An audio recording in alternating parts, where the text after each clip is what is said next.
Eyepoke's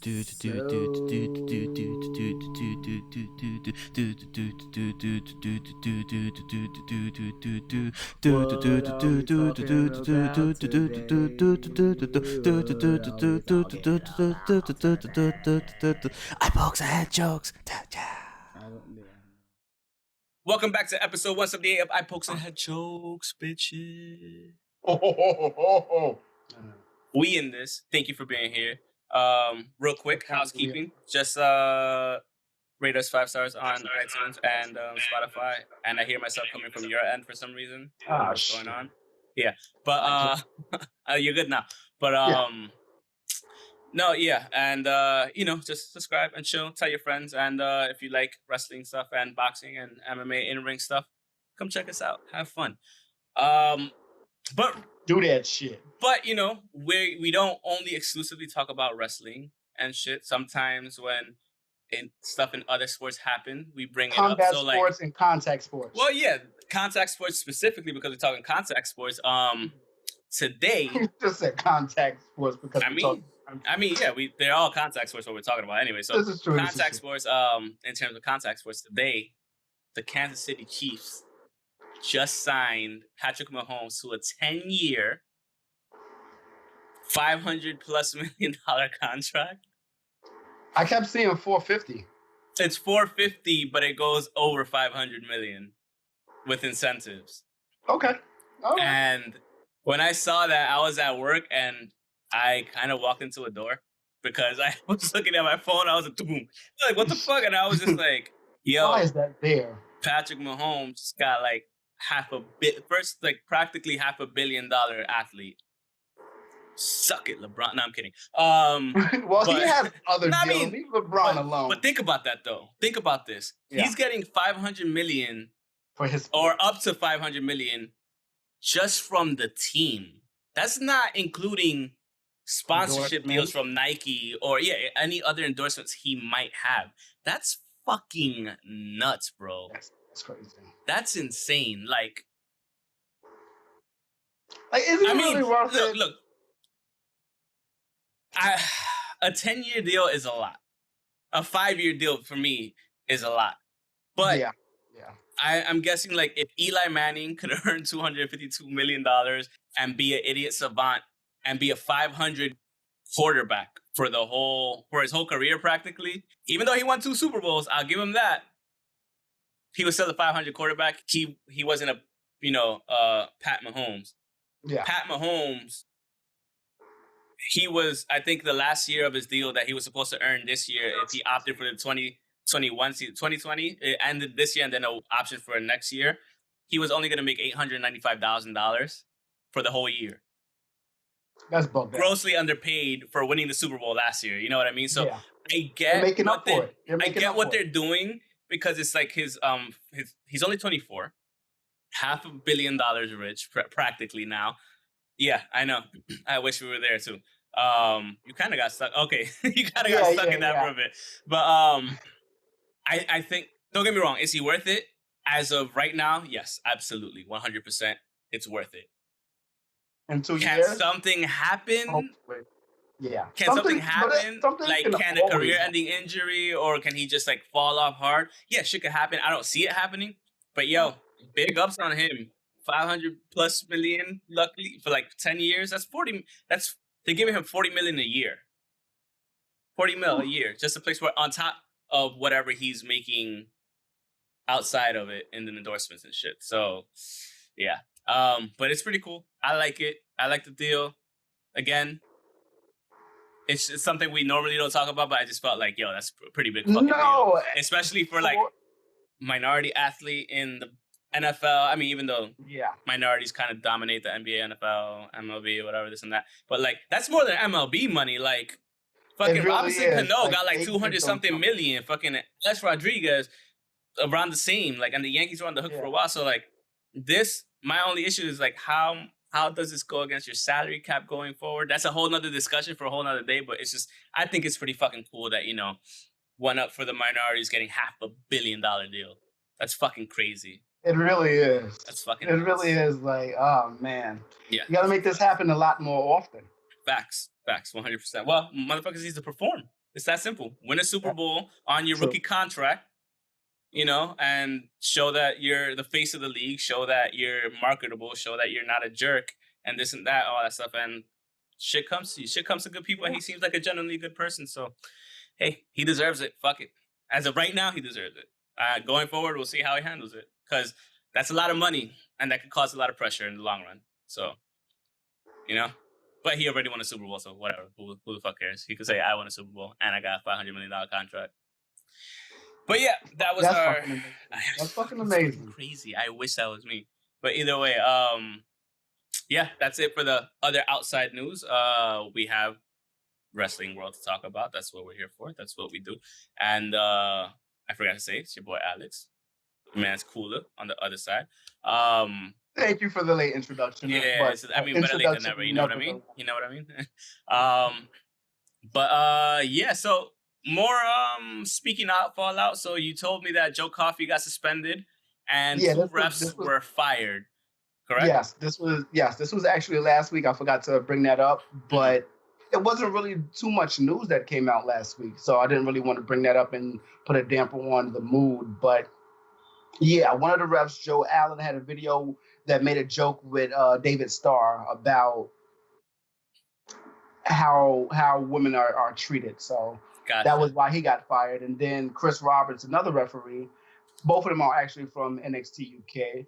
He got fired for basically an accusation of child grooming. So, God. Yeah, I don't hope know. That's not true, and you go to jail for that because don't drop the soul. Especially in England, they gonna fuck with you. Yeah, but you know, allegations. Not saying that he's doing it, but if there's evidence to support it. Yep. I mean. And people and the victims are actually talking up about it, so that's and as they should be. Yeah. Again, speak the fuck out. That's what it's for. I mean, it's going to. This started a whole thing where it started just like it restarted the whole Me Too movement, which I'm happy it did because like it's even extending to like the gaming streaming world. Yeah, exactly. It's even like going over into like the game streaming, like Twitch and this and that. Like people are getting found out for this type of shit. So it's like people are speaking up. They're like, oh, they're doing it. Like if they're speaking up about it, it's really the same community. Like wrestlers, like we know now the wrestlers are into the game. Yeah, they're fucking nerd culture and all that shit. So yeah. But I mean, I'm happy that they're speaking out honestly because you should. Yeah. And also there's one more. Matt Riddle, his accuser came out with some proof. The one that he, I believe, has I don't even know what it's called. I can't think of it. Protection.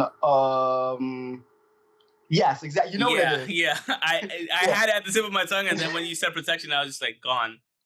Yeah. Well, his accuser came out with some proof, basically saying that they were hanging out last year sometime, and it's a picture of them kissing cordially. Not as if she was stalking him like he accused her of. Like that's his as in like being together practically. Yes, in the car. Okay. He doesn't look like he's scared or anything like this. He looks like it's a casual, consensual kiss. So he was saying that he was scared? Yes, he was saying that he was no. He was prior to this, he was saying that he was being stalked. He was saying yes, exactly. He was saying that him and his wife were being stalked by this woman, but there's proof that she's been at the NXT shows with him, invited by him, and now there's a picture that she put out recently of a picture of them in the last year kissing in the car, casually, consensually. So, Matt Riddle, lying ass motherfucker, yeah. Just saying. Possibly, but I mean, I don't, man. Yeah. We just to get it out there real quick. We know dudes. We've been around dudes. We're dudes. Like, you know, so like we know how we could be. We know how we could try to lie, but like, you know, with the whole picture and shit, it's. I heard nothing. Oh, you didn't hear it? Man, this is good. Oh, that's awesome. They didn't capture because it's like the hot got him, but whatever. Oh man, stupid RTX voice didn't get it. Oh well, I'm gonna have to find another way to do it. Anyways, but no, yeah, I mean, like it's not that it can't. It's not that it's. I mean, if you got caught kissing and you have a picture of all that shit and everything, like, I ain't saying that she's right. Because she might not. She might be fucking stalking. Who the fuck knows? She might have done a bop real quick and you're like, yo, what the fuck, I'm married. But it didn't look like that. It's in the car. I believe he was driving. I mean, it is what it is. I could be wrong. I wasn't there. I don't know. I mean, none of us were there, so we can't really even. But like, I mean, but a picture of somebody kissing somebody, like, it's also not much proof. You know what I mean? Like, yes. Yeah. Maybe. I don't know. If it was video, you could have been drunk or something super, just having fun. Like, there's so many different things that could have happened. It is like it. Somebody that works at WWE is day drinking. I can't. I mean, somebody that works at NXT is day drinking, and I'm not saying that's impossible. Day drink. Fuck it. Like, I don't want to hear shit. They drink. And you think that doesn't happen during the day? I'm just saying. Nothing against them. They're still amazing athletes and wrestlers, but, you know. I was going to say something more mean, but yeah, not. Oh, man. Anyways, but I mean, like I'm saying, it's not much proof, but I mean, it's still some sort of proof. Like, it says something in regards to not being a stalker. You know what I mean? One thing I will say is she should not have put that picture out yet. No, not at all. Because now the argument is, when did the stalking start? Right after or when did this happen? Exactly. Yeah, absolutely.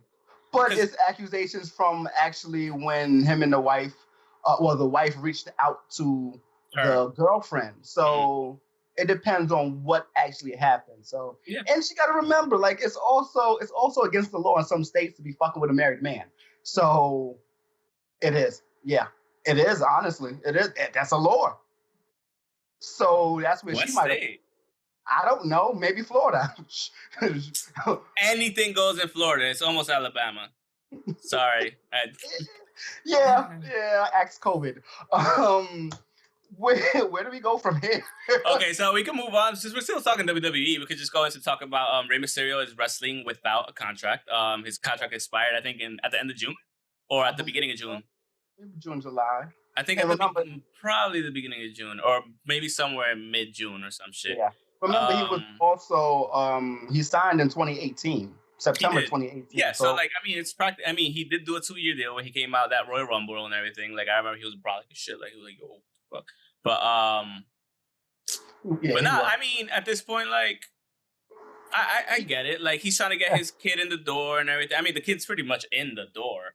But he's already in the main storyline with Seth and his gang. So it's really good, but it's still like, if you have to walk on the eggshells and you want to go anywhere, like, of course, you're Rey Mysterio, you don't need to go anywhere else.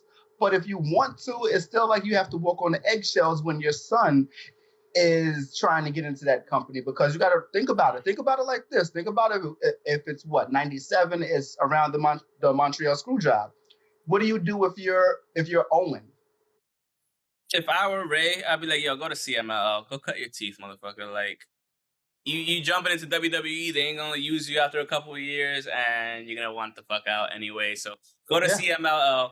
Maybe try out AEW. I'm not saying go to AEW, but maybe try out AEW. New Japan is there. Like, there's options. There's definitely options. Of course there are. Obviously, everybody wants to, like, mostly everybody wants to, like, if you're a wrestler, you want to be in WWE, and I completely understand that. Like, that's the pinnacle, or used to be the bigger pinnacle, more so than everything else. It is. But in the long run, like, I think, like, if he just went step by step, go cut your teeth in CMLL or AAA. It might be too late now. He might have signed a contract. He probably already has a contract. He probably does. And that's perfectly fine if he does. But are they going to keep using him once Rey Mysterio actually fully retires, after he's, like, fully done? Because he's, like you said, he's still making appearances and this and that without a contract, getting paid, but he's doing pretty much what Dolph Ziggler is doing. So putting on. Yes, yeah. she's putting on. So I mean, it is what it is, and that's cool and all. Like that, he's trying to get his son through. Then he's trying to get Dominic through it. But yeah, I mean, it's good news. I mean, also Charlotte Flair is like gone for like the next probably 6 months. We're probably not gonna see her until like next year, which is good for her because she needs a break. She's been on it for a hot minute. She's been the face of the women's division for a hot minute, except for when Becky Lynch was. And go get married. Go have a kid. Go pop one out too if you want to. Like I would honestly want them to have kids to grow up together. She deserves a fucking break too. Like I don't even know how many times she was champion. 12, 11? 12, I think right? 12. 12 with the NXT one. That's 12. So like go get your well-deserved break. Like, honestly. And this is what I mean. Get the fuck out of here. Come back. Because after a while, you're going to be like, yo, where's Charlotte? Charlotte's that. I don't think I'm going to get that shit. Question, but okay. 3 months from now, you're going to watch. Whenever Charlotte does decide to come back, maybe around Royal Rumble or something like that, hopefully, that'll be a good spot to bring her back. But if you bring her back around that time... One of the big 5-4s, whatever. Yeah, Survivor Series would probably be perfect, to be quite honest with you. But especially with the crowd at this point. They're saying it might be between 6 to 8 months she might be gone. Like, she's taking a break. Like, a legit break. So, who knows? She might miss it, come back early. I could see Survivor Series, to be honest with you. Yeah, that's what I was saying. That's my biggest thing. Yeah. But if you're gonna bring her back, it has to be a big 5. It has to be Survivor Series or Royal Rumble because that's the only next big 5 after that. So yeah, there's no surprise in bringing her back anywhere else. Honestly, like okay, Elimination Chamber. Oh, who's this random pick that we don't know who's going to be in there yet? When there's a million chicks that can be in there. Exactly. So that's another probably good spot to bring her back in. So yeah. It's predictable. Even bringing her back for Royal Rumble is predictable, but you don't know what number. Like, she still gets a pop. She gets a bigger pop if she pops up at number 12 or some shit like that. Nah, put her in at number 1. Nobody knows who number 1 is if she comes in at number 1. That'd be kind of cool. She doesn't win it. Yeah. She don't win it, but she'll come close to winning it. That's actually fair because you're still competing with the whole women's roster. Like, I like the shit. Yeah. I like that way better than I like her coming back for either Elimination Chamber or the vacant team member on the Women's Survivor Series team. Yeah. One other quick thing. I just also want to say, where does Tessa fall into this? Because nowhere right now. I mean, that might be another reason to bring her in too. Yeah. The other thing is, this is what I was gonna say. Because of last week, I just read yesterday that Kairi Sane is about to leave the WWE. She's about to go back to Japan. Yeah. So really? It puts because WWE has known it since like about May. Like, her contract is up this year, I think at the end of July, and she wants to go home. She's married. She wants to go home, be with her husband. She's probably gonna do another year of Stardom, which is what she said she wants to do, and then and retire. She wants to retire after one more year of wrestling. Because think about it. Yeah, in Japan, they start really early, especially like Stardom and shit. Like fucking Rio started when she was 12. So exactly, if you're doing that shit for that long, that's almost a 20-year career. Yeah. So like if Kairi Sane started around the same time, relatively, or like maybe give or take 3 or 4 years, like that's still a 15-year career. That's a long time. She made her money in Japan. She made her money in WWE. That's for damn sure. Yeah. And multi-time champion in fucking NXT. No, she was champion once, but like NXT. Multi-time champion in WWE. Overall, exactly. So all of that, like she got what she wanted out of her career, and if she wants to go home, and this is one of the things, like a lot of people, like when I was speaking to my friends about this, in the Discord channel, they were just like, why would she want to? Why would she want to? I'm a friend. You weren't talking to me about it. It wasn't. You weren't in the Discord channel, but we were talking about it, and they asked it like, why would she want to leave? She's only 31. I'm like, it's because she's 31. Now they have to think about it, guys. We go for a while. The women have that internal clock. Some of them want to have kids. Some of them want to have a family, start a family. Yes, they want their career at the same time, but she probably sacrificed waiting. She waited to have her family. She's married. She's away from her husband in Japan. Like, that's fucking far, bro. So who cheating on who? I respect. Don't be a dick. I respect the decision. I fully respect the decision, and I fully understand it, because it's like, yo, you did your career, you had it for a while, and you made your money, and you want to go home, be with your man, and probably start a family after a while. So, like, fuck it. She wants to retire, have one more run in stardom. Do that shit. Like, I'm all with it. So when it comes to Tessa, you're already missing 2 stars. So that makes a little bit more sense, because now if Charlotte's gone, and now Kairi might be leaving, which she most likely will be. You know, after Kairi has had a really, really great career in the short form that she's been in for WWE. She's had a great career, like NXT champion. And still has the best fucking elbow drop I've seen. Oh my god, that elbow drop is amazing. Anybody want to argue with me about that shit? We could go ahead, but you'll still be wrong. Doesn't matter. Yeah, who's in that great elbow drop conversation that you can say is better? Yeah, I mean, she does a fucking Nike swish in the air. Like, you can't contort your body like that in the air. Like, okay, Tess can't do it the same. Well, he couldn't do it the same way. Not Eddie Guerrero. Savage, great elbow, but it's not the same. Yeah. Shawn Michaels, Brett, not the same. Yeah, agreed. Yeah. I think we can move from here to Fyter Fest and Great American Bash Night 2. Do you have anything on that? Are we going to talk about 1, or are we going to talk about 2 first? Stuff happened on night 1. I mean, we could run through it real quick. Do you have the results? Because I don't have the results up.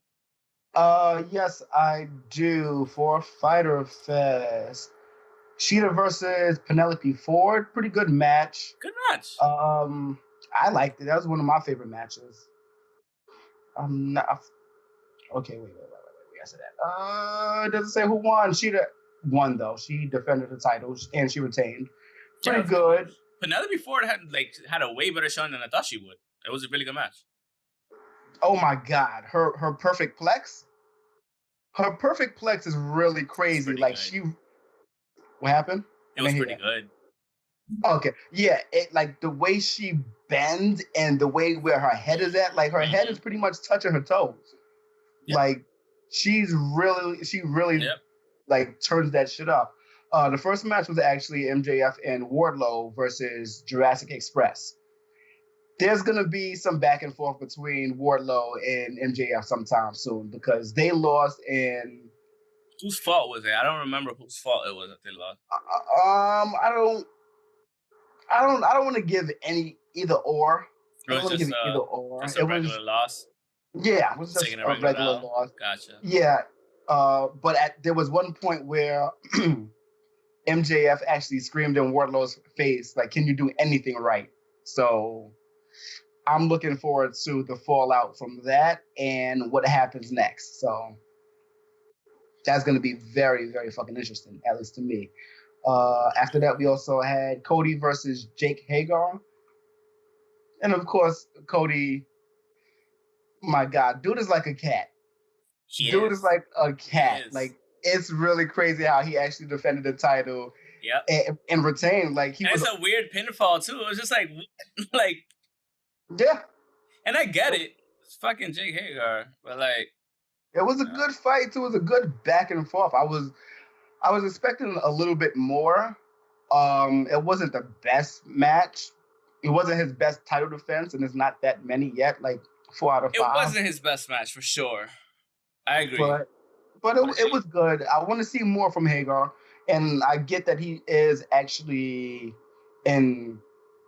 he's like, it's 2 different careers. It's 2 different companies. It's AEW and it's Bellator. Yeah, so it's like you kind of have to understand why he's taking those L's. As like he normally wouldn't, but like it is what it is. Like people that actually pay attention probably like would understand. Other people are like, why does he continue losing? It's Jake Hagar, blah blah. It's like, yeah, gotta understand what they're trying to build. Eventually, maybe he'll become the monster that we think he should be. And exactly, I'm waiting for him to snap, and I like that Cody is actually building this title. Like that's the one thing I really like. But I want him to fight more people. I want him to fight better, not better people. I want him to have better matches, rather.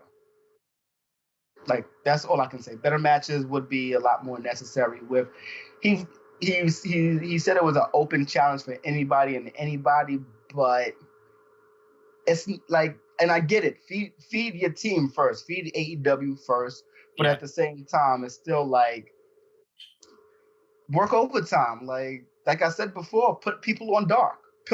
Brian Pillman Jr. is going to be on Dark this weekend. I mean, but they have like fucking 8 matches on Dark now. Yes. That's good. And that's they're putting really people good on Dark. So, like, yeah. I mean, and like we said plenty of times, like, have a title defense on Dark. Make it. Because everyone is challenging him. And I don't even talk about that yet, but everybody's challenging him.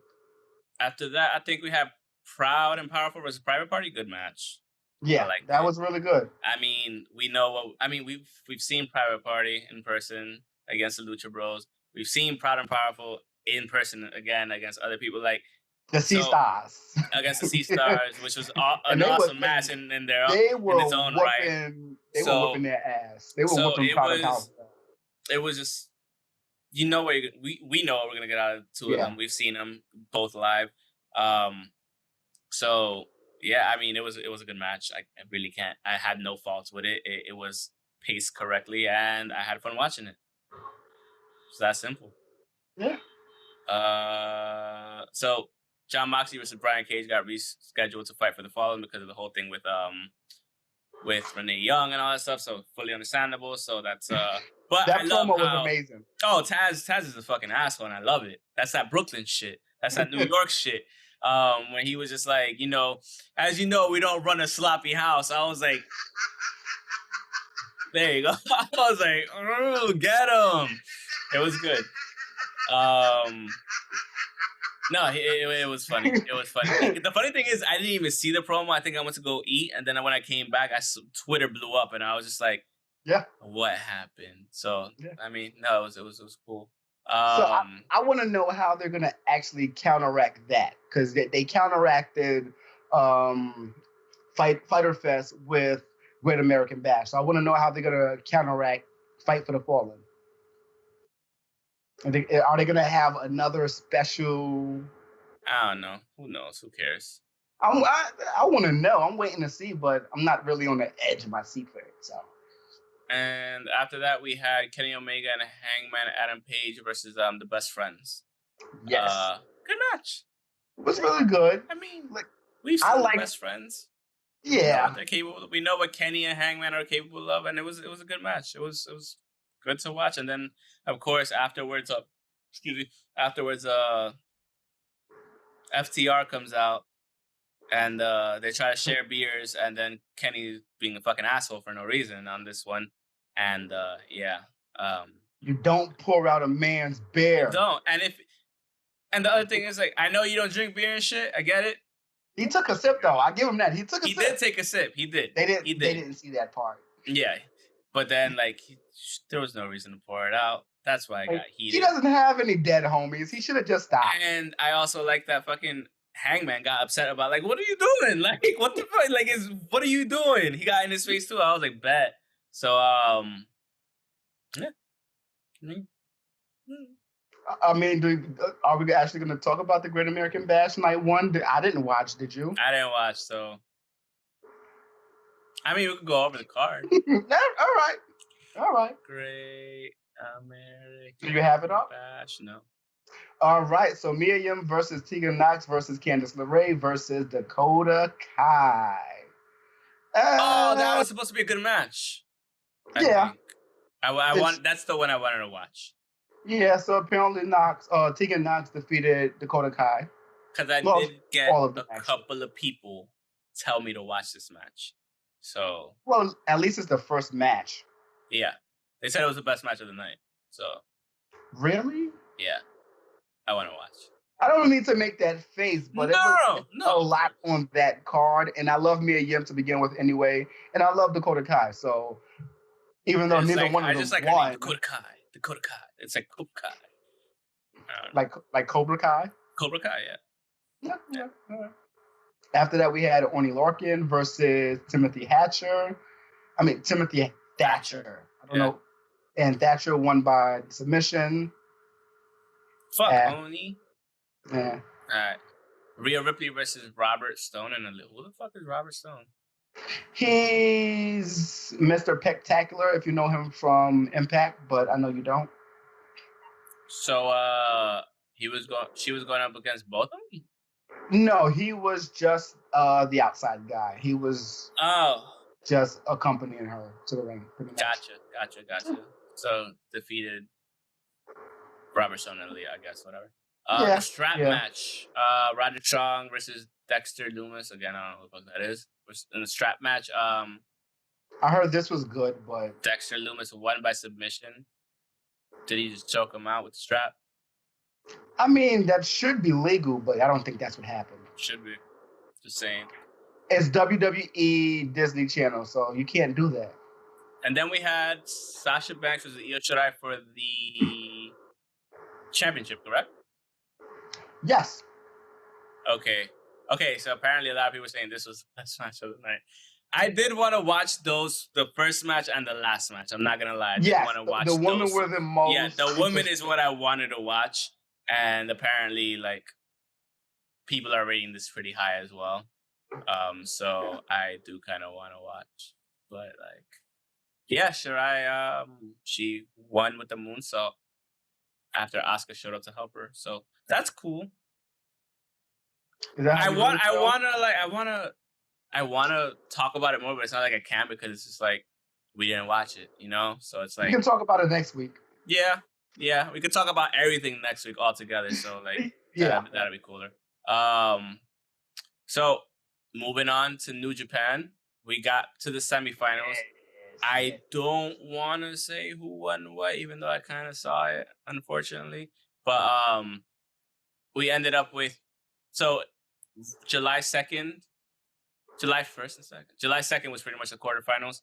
And you had Tomohiro Ishii versus Hiromu Takahashi in a brilliant fucking match. Like, truly brilliant. Showed why Hiromu's Hiromu.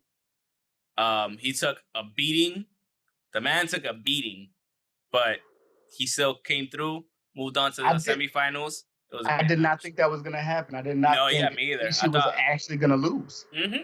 But then, like, you saw, like, Hiromu was like, I'm the fucking champ. Like, I'm not going down like this. Yeah. Yes, you're a beast, but you could pick your ass up too. And, like, honestly speaking, I was thinking, watching this, I'm like, yo, if Hiromu packs on, like, 10 more pounds, easily a beast of a heavyweight, kind of like Shingo, if he wanted to be. But the thing is, the junior heavyweight division kind of needs him there because he was gone for 18 months.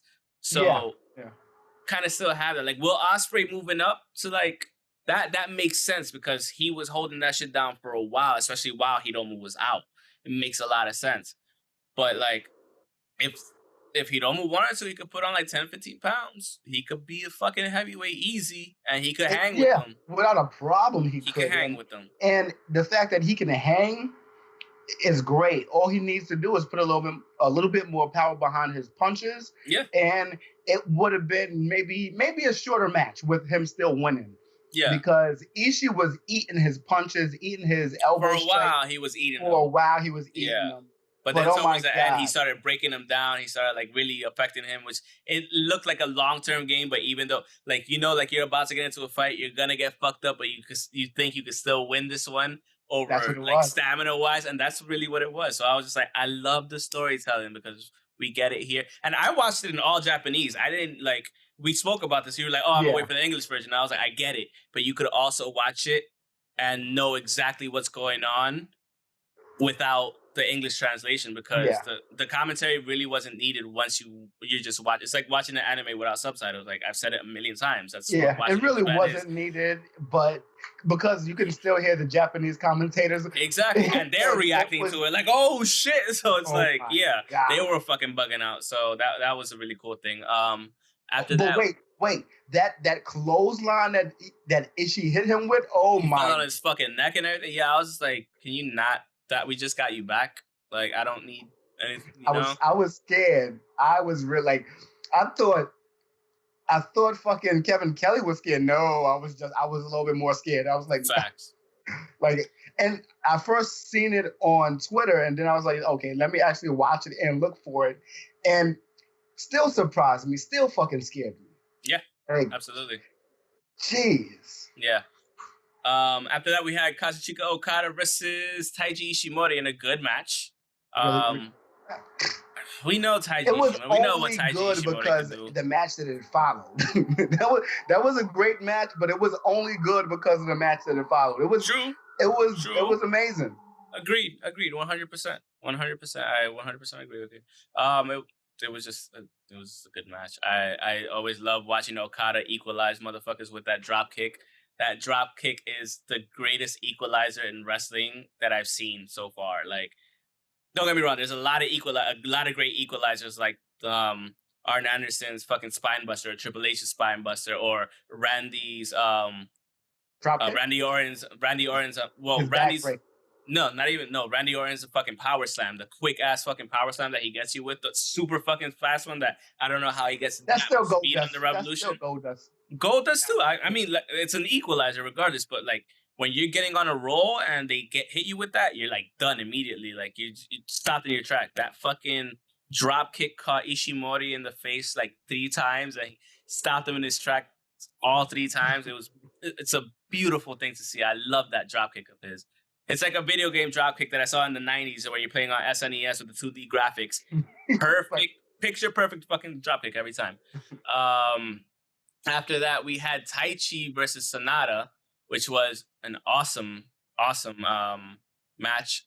But like, you know, Taichi almost got the win doing his cheatsy doodle shit, which I kind of would have liked. Not to be honest with you, like I would have liked it, but like I also wanted to see Sonata go back to the finals, because last year he went to the finals and he didn't win it. He lost to Okada. So I was just like, oh, this would be probably dope. Like, and he did win, and he went to the semis. Again, I know who's in the final, unfortunately, but yeah, like it was a really, really, really good match between the two of them. Because honestly speaking, not to shit on Taichi, because I got really upset. Okay, first of all, Taichi, can you please try in the fucking beginning? I know you're lip singing or not. You're not even fucking singing. You're just like this. It doesn't even look like you're trying. You're like this. It doesn't even look like he's trying. No, he's not. It is annoying. After you text us and pointed that out, I was sitting there like, oh my God, yes. It's fucking annoying. It gets to you. Like, and that's what I was asking. Like, do you need Miho Abe there? Like, I know, because if I had Miho Abe there, I'd be singing my fucking ass off. But like, you know, it's just like, fam. And there's also no crowd, so what do you expect? That's the other thing, but he does it with the fucking crowd there too, so. Yeah. He tries a little more with the crowd. I'm not going to lie. He tries a little more with the crowd. But it's not. Yeah.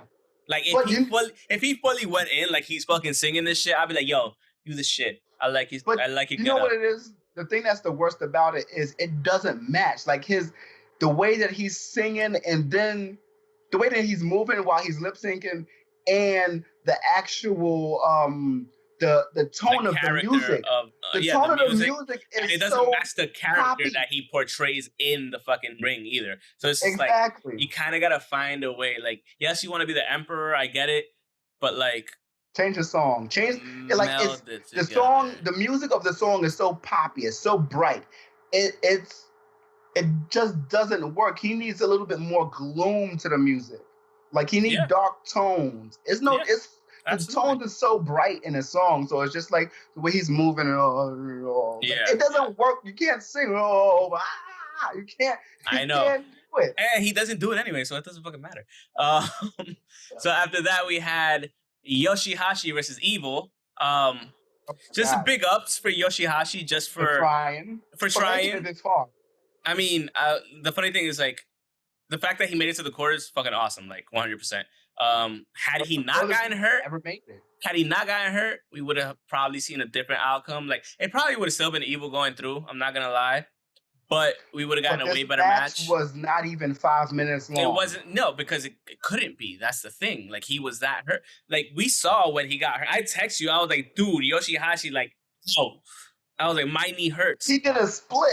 Yeah, when I saw it, I was like I almost threw up because like my knee started hurting immediately. I was like, no. It was I fucking played bad. It like 4 or 5 times just to like which one is hurt? Because both of them shits look like they were hurt. And it sucks because it's just like he was putting in the work and he was having good matches. And it's just like, Evil had to do the Evil thing. And I was like, why are you such an asshole? I'm like, his name is Evil. Dude. His name is Evil. He should do that. But shouldn't, but he should. Like, what do you expect? But like, I mean, it is what it is. Like, we understand why it had to be somewhat of a squash match. Like, he started fucking him up before the bell even rang to begin with the chair. So it's like the fact that he even got in a little tiny bit of offense and like that even like he tried being there and that he didn't tap out. The ref was like, yo, we're stopping this. So like Yoshihashi, big ups, props for not having a tap out and not giving up.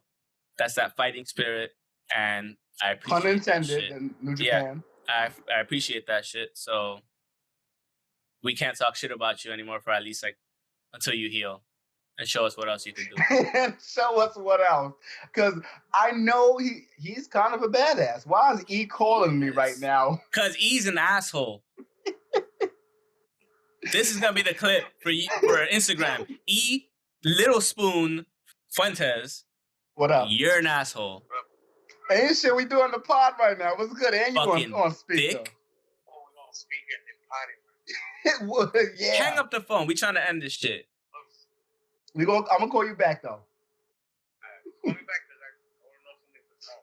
All right. Little ass. I tell him I'm gonna call him back, and he tell me, "Yo, call me back because I want to know." I said I'm gonna call you back. This guy. But yeah, last match of the bracket. That was the last match of the bracket. Yoshihashi versus Evil. So now in the semifinals we have, even though it already happened, we're recording late. And it hasn't happened in English. For us, it hasn't happened. So yeah, exactly. So in the semifinal, we have Hiromu Takahashi versus Kazuchika Okada, which I'm pretty sure was an awesome match, and we have Sonata versus Evil, 2 tag team partners. This is one thing I love about New Japan. They get it in between their own faction and their own tag team. So like, oh my, this is all about trying to get it. There's nothing personal. It's all business at this point. So. Let's just get it done. I almost watched it. I'm about to watch it after this shit. So yeah. And that match looks crazy. I know. I didn't look at Twitter because of this shit. So. No, not even Twitter. I went to New Japan World and I almost watched it. Like it's loaded up on my laptop right now. Got it. Yeah, I'm probably gonna watch it right after this shit. Honestly. But yeah, that's all I got for New Japan. I mean, did you watch Lions Break Collision? I wanted to. I watched maybe about a little bit of the interview that Kevin Kelly had with I believe it was Carl Connors. I could be one of the young Lions. It was either Carl Connors or Fredericks. One of the two. I'm not completely sure. Carl Fredericks is good. I like him. Yes, and it was basically about him breaking out of the Young Lions mode of things. So it looks really good, and that was about like a 4 or 5 minute interview, and then it went to a match with him and TJP versus G.A.B and Rocky. So okay, cool. Nice. Yeah, it's the first one is definitely going to be a good card. Dope, that's good. All right, do you have anything else before we sign off? I guess since we're both wearing Cody shirts, talk about the Cody call-outs that I didn't want to talk about while we were actually going over the match card.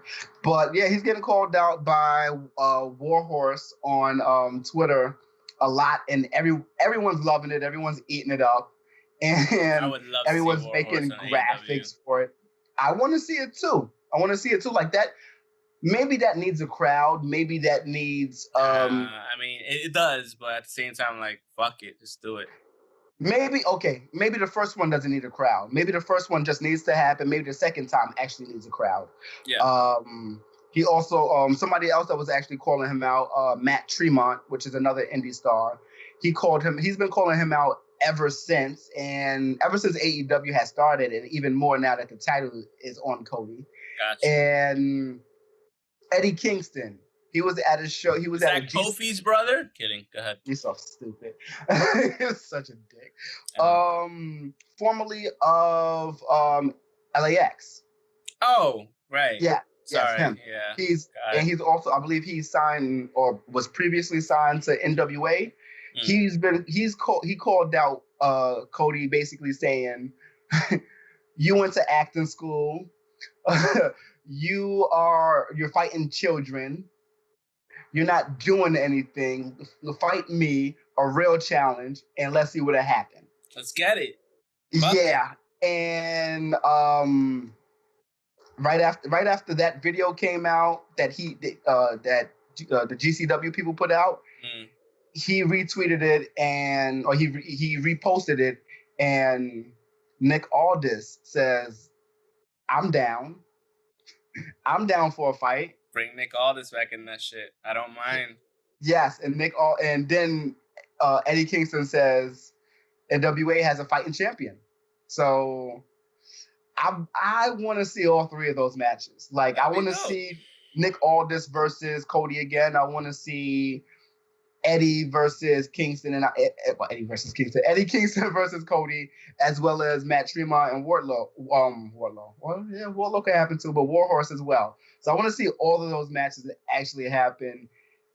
It'll make the title mean something. Like, I like the fact that he's going against AEW talent. Like, I get it. Feed the family. Feed them first, and then start bringing in other people from outside. Like, that's probably the thing going forward. Like, might as well. Yeah, but it'll make more sense if he's defended it on both AEW Dark and Dynamite to have, because that's where you have a lot of outside talent come in, and that's why we were saying he should defend it on there too. Yeah, exactly. But and I get it. It's scary shit right now because of COVID, but you're bringing people in the crowd. But remember, they don't run a sloppy house, so it's fine. This is true. It's yeah. People oh my God! Speaking of sloppy house, they got 30 more positive tests in the last week. It's not funny, but it's kind of funny because you're fucking dumb for running a sloppy house practically. Yeah. So yes, it's not surprising. It's a petri dish, that place right now. So you kind of should have seen this coming, especially since you weren't testing the whole time. Kenny Omega the Cleaner needs to come back. And that's how we're going to end it. That was a good one. That was a good one. So, with that being said, that's the end of the podcast. Thank you so much for watching. You can follow us on social media, Twitter at Pokes and Chokes, myself at _Mr. Alex25 _ the other guy on the other side at NU _ KEWLA. Facebook.com/Pokes and Chokes. On Instagram at Pokes Chokes Podcast. You could check our stuff out on Redbubble and Threadless. There you go, I always forget. And listen to us on iTunes, Spotify. Not yet. iTunes, Spotify. I know. iTunes, Spotify, Transistor, Stitcher, and Google Podcasts. Thanks so much for watching. Thanks for listening. Thanks for laughing. And that's a duck. Don't keep a sloppy house. Peace out, people.